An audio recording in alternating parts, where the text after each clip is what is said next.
그래서 오늘 그 코에 대해서 뿌띠의 보톡스 필러 실 등에 대해서 정리해 드리도록 하겠습니다. 코는 얼굴의 중심부에 위치해 있고, 코가 예뻐지면은 얼굴에 미치는 효과가 크고, 그리고 만족도도 높은 영역이면서 뭐 괴사나 실명 등의 위험 요소가 높은 부위 중에 하나고, 그다음에 시술자의 디자인 그리고 디테일한 그런 컨트롤이 중요한 부위 중에 하나고, 고객들의 니즈가 많은 부위 중에 하나입니다. 일단은 가장 기본적으로 해부학을 먼저 보도록 하겠습니다. 일단 코 팁 부분을 보면은 이렇게 막실라 본과 나살 본이 있죠. 그리고 우리가 엔테리어 나살 스파인이라고 하는 부분은 여기 빨간색으로 위치한 부분입니다. 그리고 코끝을 결정하는 것 중에 가장 중요한 게 이제 로어 레터럴 카틀리지인데요. 이 아래 하부 연골은 두 개가 한 쌍으로 이루어져 있고, 이 파란색 부분 보면 이 메디알 파트가 그 가운데 기둥을 형성하고, 그다음에 이 코 알라가 아닌 이 알라의 윗부분으로 어퍼 레터럴 뒤로 가기 어떻게 해요? 이 어퍼 레터럴 카틀리지랑 붙어서 있는 이 빨간색 부분이 다른 두 개의 다리를 형성해서 이렇게 삼각대 모양으로 코끝을 형성하게 되고, 이 초록색 부분 두 개가 모여서 팁을 형성하게 됩니다. 그래서 우리 septum이라고 하는 우리 뭐 비중격 떼서 코 수술한다 할 때 이 septum이 이렇게 쿼드랭귤러한 카트리지인데, 이 앞에 부분이 보면 이 콜루멜라의 안쪽 부분을 형성하는 부분입니다. 그리고 인종별로 사람별로 그 연골의 크기와 소프티슈의 두께가 다 달라서 코 모양이 굉장히 다양하게 형성될 수 있고, 아무래도 피부가 두꺼운 분들은 필러를 사용하거나 실을 사용할 때 더 많은 양을 사용해야 효과가 나타날 수 있고, 이러한 피하 지방층을 줄이기 위해서 저희가 지방분해 주사도 이렇게 피하층이 두꺼운 부분 위주로 주사를 하고 있죠. 그래서 미드라인은 가급적이면 지방분해 주사를 안 넣는 게 좋고요. 그리고 이러한 연골 구조들이 파이브로스하고 패티한 그런 커넥티브 티슈들로 연결되어 있습니다. 이때 이제 어퍼레터럴 카트리지는 이 나살 본과 어태치 돼가지고 잘 안 움직이죠. 근데 로어레터럴 카트리지는 실제로 저희가 뭐 만져보면은 위아래로 잘 움직이는 거를 볼 수 있고, 그렇게 움직이기 때문에 저희가 뭐 실과 필러를 통해서 코끝 모양을 변화시킬 수 있는 거죠. 아까 말씀드렸던 이제 트라이포드 시어리인데요. 여기서 이 다리 두 개, 라테럴 크루라가 다리 두 개를 형성하고 미디얼 크루라가 다리 하나를 형성해서 이런 식으로 삼각대 모양입니다. 그래서 저희가 이제 코 끝을 높여주세요. 코 끝을 높여주는 방향은 이제 이 가운데 있는 다리를 최대한 들어주는 뭐 필러를 쓰거나 아니면 당겨서 실을 넣거나 해서 여기를 늘려주는 방법도 있고, 그다음에 이 레터럴 크루라에도 사실 실을 넣기도 하고 필러를 넣기도 합니다. 그래서 이쪽 부분이 조금 구조적으로 약하신 분들은 좀 더 이쪽을 보강시키면은 팁 프로젝션에 어느 정도 도움이 되겠죠. 그리고 팁을 위로 로테이션 시킬 수도 있고 아래로 로테이션 시킬 수도 있는데, 이제 위로 로테이션 시키는 게 이제 우리가 흔히 말하는 버선코가 되겠죠. 버선코는 이 안테리어 나살 스파인 에어리어에 필러를 넣어줘서 최대한 들고 또는 실을 최대한 당긴 상태에서 넣어서 받쳐주는 형태로 하게 되면 위로 로테이션 될 거고, 그 다음에 디로테이션, 가끔씩 콧구멍 안 보이게 해주세요 라고 하시는 분들은 이제 이 위에 있는 다리들을 최대한 보강시키는 방향으로 이 아랫부분은 건들지 않고 하게 되면은 어느 정도는 이제 디로테이션을 시킬 수 있으나 비수술적으로는 어느 정도 한계가 있죠. 그래서 저희가 필러랑 실과 보톡스를 이용해 가지고 아까 말씀드린 그런 구조적인 변화와 다이나믹스를 바꿀 수 있다. 코 해부학을 이제 좀 개괄적으로 말씀드리면, 이렇게 나살 본이 있고 가운데 septum이 있고요. 그다음 그 위를 덮는 어퍼 레터럴 카틀리지, 그 아래에 로어 레터럴 카틀리지가 있고, 코를 보면 이제 소프티슈 두께가 나지온 쪽은 두껍고 리니온 쪽은 굉장히 얇고 스프라팁 쪽은 두꺼운 걸 볼 수 있죠. 아까 보여드린 그림이고, 실제 카데바 다이섹션을 해보더라도 이 카데바의 코는 소프티슈 보면 일직선이에요. 일직선인 코더라도 실제로 안을 보면 이제 소프티슈가 두껍고 얇고 두껍고 이런 식으로 구성이 되어 있다는 거죠. 그다음에 이런 혈관들이 페이셜 아터리와 뭐 옵살미가토리에서 나오는 것들도 있고 여러 가지 커뮤니케이팅을 하기 때문에 굉장히 위험한 부위가 되겠죠. 그리고 이런 머슬들 바로 위에 이렇게 혈관들이 다 오버라잉 하고 있죠. 그래서 이 머슬들을 보면은 저희가 이제 프로세리우스 머슬, 이 콧등을 가로주름을 만드는 프로세리우스 머슬, 그리고 이 콧등의 세로주름을 만드는 나살리스 머슬, 그리고 이제 오리스, 오비큘라리스 오리스를 좀 들어주는 쪽으로 하는 자이고매티쿠스, 뭐 메이저 마이너, 뭐 LLS, LL산, 뭐 그런 것들이 이렇게 부착되어 있죠. 그래서 보톡스부터 이제 보게 될 텐데, 보톡스는 보통 이제 한 포인트에 2유닛 또는 3유닛 사이, 뭐 100유닛짜리에 뭐 4cc를 섞는다거나 5cc를 섞어서 0.1 정도 넣게 되면은 이런 유닛이 되겠죠.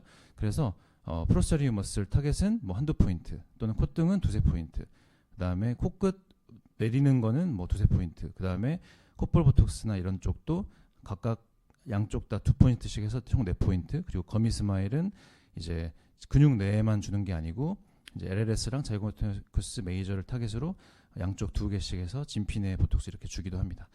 보톡스를 어디다 놓는 포인트는 사실 이제 뭐 외울 게 아니고 환자분들한테 표정을 지어보라고 한 다음에 가장 많이 수축되는 분들을 주사하면 되겠죠.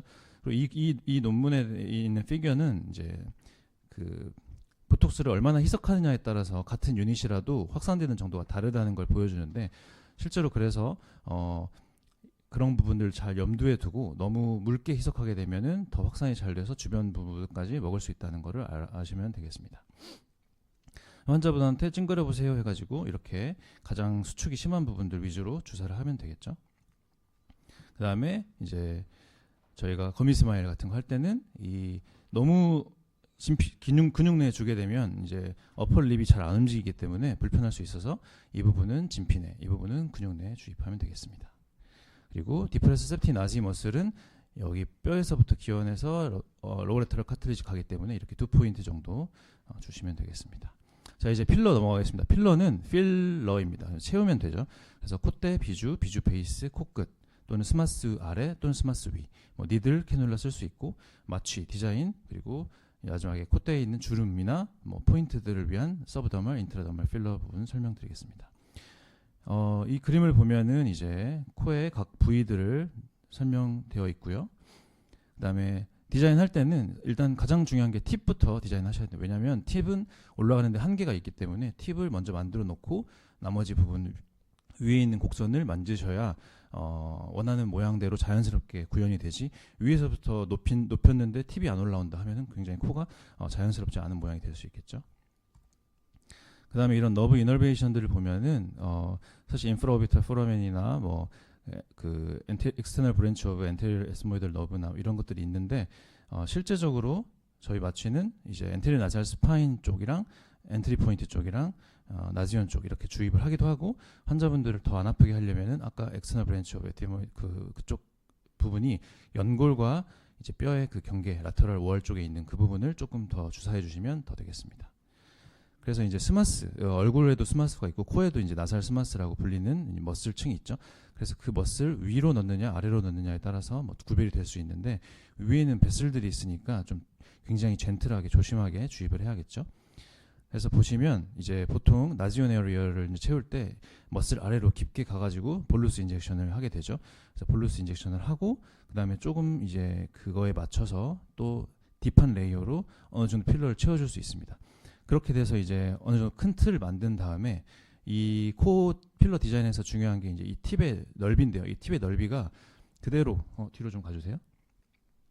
네, 팁의 넓이가 그대로 이렇게 올라가는 게 사실 자연스러운 코 모양이 중요합니다. 그래서 보통은 어느 정도의 높이는 깊은 층으로 만들고 이 바깥쪽 이 넓이에 해당하는 부분은 이 위에 층 수프라스마스 쪽으로 약간 그 굉장히 소량씩 전체적으로 써서 한 0.2 정도를 쓰는 식으로 다 디테일을 다듬으면서 이러한 코의 넓이를 조절할 수 있습니다. 그렇게 됐을 때 초보자분들은 너무 막 가운데만 뻑 산 그런 코 모양을 만드는데 이런 부분까지 챙기면은 더 자연스럽게 만들 수 있습니다. 그리고 비주 부분도 마찬가지로 엔테리어 나살 스파인 에어리어에 볼루스를 주고 콜루멜러를 좀 짜주면서 나올 수 있겠죠.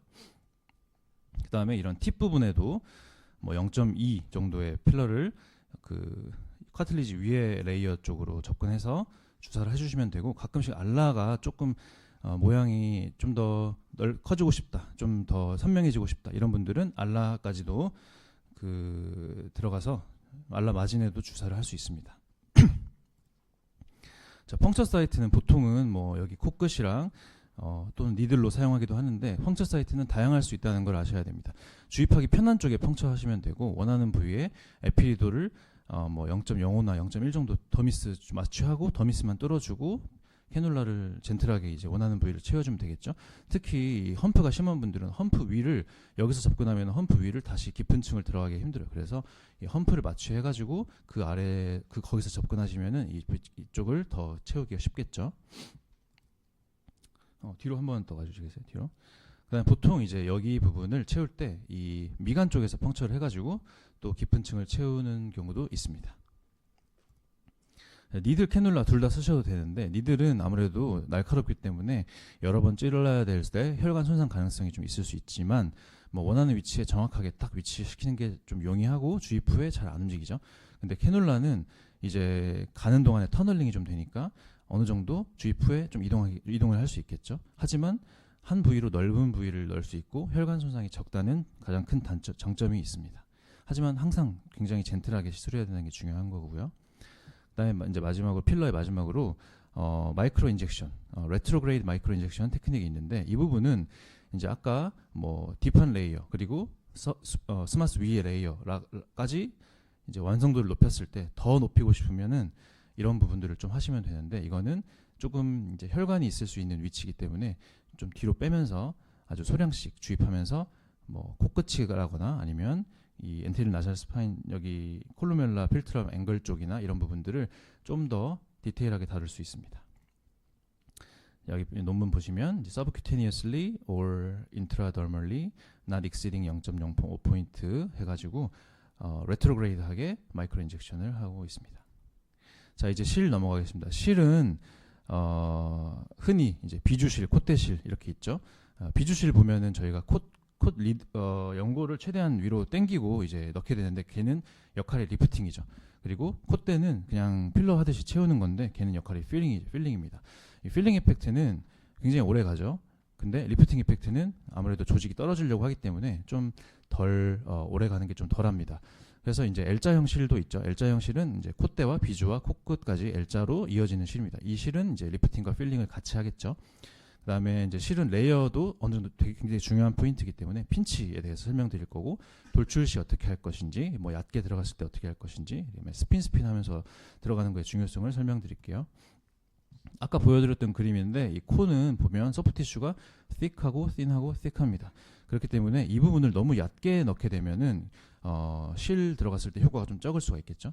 근데 또 여기를 너무 얕게 들어가면은 울퉁불퉁해 보이거나 비칠 수가 있죠. 그래서 여기까지는 어느 정도 얕게 들어가다가 이 중간 부분 이상부터는 핀치업을 하고, 그다음에 캐놀라 끝을 세워서 좀 더 딥한 레이어를 터치한 다음에 그 레이어가 도달했을 때 부드럽게 타고 들어가시면 되겠습니다. 자, 여기 보시면 이 첫 번째 그림이 이 부분은 얇게 들어가고 이 부분은 이제 깊게 들어간, 이게 이제 올바르게 들어간 거고, 여기서 모두 다 깊게 넣게 되면은 이 부분의 효과는 좋지만 이 부분의 효과는 좀 떨어질 수 있겠죠. 그다음에 여기는 너무 둘 다 얇게 들어가면 여기는 괜찮을 수 있지만 여기는 비칠 수가 있어요. 그다음에 비주 부분의 실에 대해서도 보시면 이 비주를 여기서 이제 이렇게 넣게 됐을 때 이게 이제 올바르게 들어간 건데, 만약 엔테리어 나잘 스파인을 터치하지 않고 비주실을 넣게 되면은 이제 리프팅 효과가 떨어질 거고, 그 다음에 보통 저희가 실을 넣을 때 여기 오른쪽에 보이는 그림처럼 처음에 엔트리 포인트 들어가면 그대로 직각으로 넣게 되면 사실 이 로우레터럴 카틀리지를 손상시키면서 들어가는 거기 때문에 별로 좋지 않아요. 그래서 처음에는 앞으로 좀 갔다가 그 다음에 점점 이렇게 세우면서 들어가야 가장 부드럽게 타고 들어갈 수 있는데, 만약 여기서 앞으로 갔다가 그대로 그냥 계속 앞으로만 가게 되면 이런 식으로 위치해가지고 입 안을 들이봤을 때 실끝이 튀어나오려고 하거나 보일 수가 있겠죠. 기존 실들은 이렇게 구멍 내서 콧대 넣고 뭐 비주 넣고 하지만, 이게 이제 터널링도 되고 일직선짜리 실은 마이그레이션이 좀 될 수 있어요. 그리고 코끝을 좀 채울 수 없다는 단점이 있었죠. 그래서 이런 부분들을 해결하기 위해서 이제 실을 점점 이렇게 쌓듯이 스태킹 하듯이 하게 되면은 이제 뭐 코끝에 좀 튀어나올 수 있거나 아까 부분처럼 잘못 넣게 됐을 때 입안에 튀어나올 수 있거나 이런 문제점들이 있었죠. 만약 이렇게 튀어나오게 되면 제거하는 방법은 일단 마취를 안 하는 게 좋습니다. 마취를 하면은 부하고 부풀기 때문에 찾기가 더 어려워져요. 그래서 마취하지 않고, 그리고 보통 저희가 이제 콜루멜라의 부분에 실이면은 콜루멜라를 좀 잡게 되면은 어느 정도 실을 고정시킬 수 있고, 또 비주실이면 아니 그 콧대실이면 콧대를 좀 잡고 당기면 뭐 실을 좀 고정시킬 수 있는데, 그런 식으로 실을 잡을 수 있으면 잡고 가장 튀어나온 부분을 이제 뭐 18게이지나 그런 걸로 인시전하고, 그 다음에 포셉으로 잡게 되면 일단 포셉이 사실 좀 잡는 힘이 약하기 때문에 잡을 수 있으면 그때 켈리로 잡아주는 게 좋고, 그때는 이제 잡고 천천히 빼시면 되겠습니다. 만약에 시술 과정에서 이제 좀 늦게 고정돼 가지고 튀어나온 거, 이런 거는 이제 코어가 잘 살아있기 때문에 살짝 당긴 상태에서 자르면 되는데, 이미 들어갔던 실이 튀어나오려고 하는 경우는 그냥 빼주시는 게 좋겠습니다. 자, 그래서 이제 L자 모양의 실은 이제 코끝도 채울 수 있고, 콧대부터 코끝 비주까지 L자로 연결되어 있기 때문에 더 고정력이 좋고, 팁까지 효과가 좀 있다는 장점이 있습니다. 그래서 이제 매부리가 있는 사람들을 위해서 나온 매부리 전까지만 들어가는 L스코 팁, 그리고 중간 정도 사이즈의 코를 위한 L스코 L, 그 다음에 큰 코를 위한 L스코 X라지가 출시를 앞두고 있습니다. 자, 이제 시술에서 가장 중요한 포인트는 비주실을 넣을 때는 핀치업을 잘 해줘야 돼요. 저희가 이제 실을 넣어서 모양을 만드는 게, 실을 넣어서 코어가 뭐 생기는 게 아니고 손으로 모양을 만들어 놓고 실을 그 모양을 유지할 수 있도록 넣어주는 거기 때문에 핀치를 처음부터 잘 해주시는 게 중요하고, 이렇게 핀치를 유지한 상태에서 이 실이 완전히 들어갈 때까지는 항상 원래 저희가 잡고 있는 왼손을 떼더라도 오른손으로는 핀치를 유지한 상태에서 계속 코를 들어준 상태에서 넣는 게 최대의 효과를 낼 수 있고요. 그 다음에 이제 실을 뺄 때, 비주실은 깊게 들어가야 의미가 있는 실이죠. 그래서 비주실은 깊게 넣고, 그 다음 저희가 얼굴 실리프팅 할 때도 잡고 빼듯이 이 부분도 비주 아랫부분을 좀 잡고 빼주시는 게 깊이 위치시키는 데 도움이 됩니다. 그리고 이제 콧대실을 넣고 가끔씩 이제 쉽게 뺄 때 여기서 잘 안 걸리게 되면은 더 아래까지 이동한 다음에 고정이 될 수 있어요. 그러면 나지온의 효과가 좀 떨어질 수 있겠죠. 그러니까 원하는 위치에 도달하면은 잘 눌러주고 빼셔야 되죠. 그리고 코는 다른 부위와 다르게 같은 공간에 여러 개의 실이 들어가는 부위예요. 그래서 코그가 계속 쌓이죠. 그리고 캐누라를 넣게 되면은 이미 있는 코그와 상호작용을 할 수 있어요. 그래서 콧대 부분을 진입할 때는 약간 스핀하게 해주면은 그러한 상호작용이 없어서 밀려가는 일이 없고, 이렇게 밀려서 조금 도드라지게 되는 경우는 필러로 굉장히 이제 세밀한 컨트롤을 하셔서 평평하게 만들어주면은 큰 문제 없이 해결할 수는 있습니다. 자, 필러의 장점은 일단 볼륨감 형성에 좋고, 그 다음에 파인한 컨트롤을 할 수 있다는 거죠. 근데 그 실의 장점은 시간이 지나면서 퍼지진 않지만 섬세한 컨트롤, 볼륨감에서는 좀 효율이 떨어질 수도 있다는 거죠. 그래서 실과 필러를 같이 쓰는 게 이제 코뿌띠에서는 스탠다드죠. 그래서 실로 모양을 만들어 놓고, 그 다음에 더 오래 갈 수 있도록 필러를 좀 넣어주거나, 그 다음에 부족한 볼륨감을 좀 채워주는 형태로 하시면 되겠습니다. 자, 코는 이제 만들어 놓으면 떨어지죠. 이게 떨어지는 게 치즈 와이어링 이펙트라고 설명할 수 있는데, 치즈가 무거울수록 빨리 떨어지겠죠. 그래서 더 오래 유지될 수 위해서는 이제 필러를 같이 써주고, 뭐 I자 형태보다는 L자 형태, 그리고 하나보다는 여러 개의 실을 써주는 게 효과에 도움이 되겠습니다. 네, 여기 레퍼런스고, 뭐 제 인스타그램인데 뭐 궁금한 거 있으시면 편하게 연락 주셔도 됩니다. 감사합니다.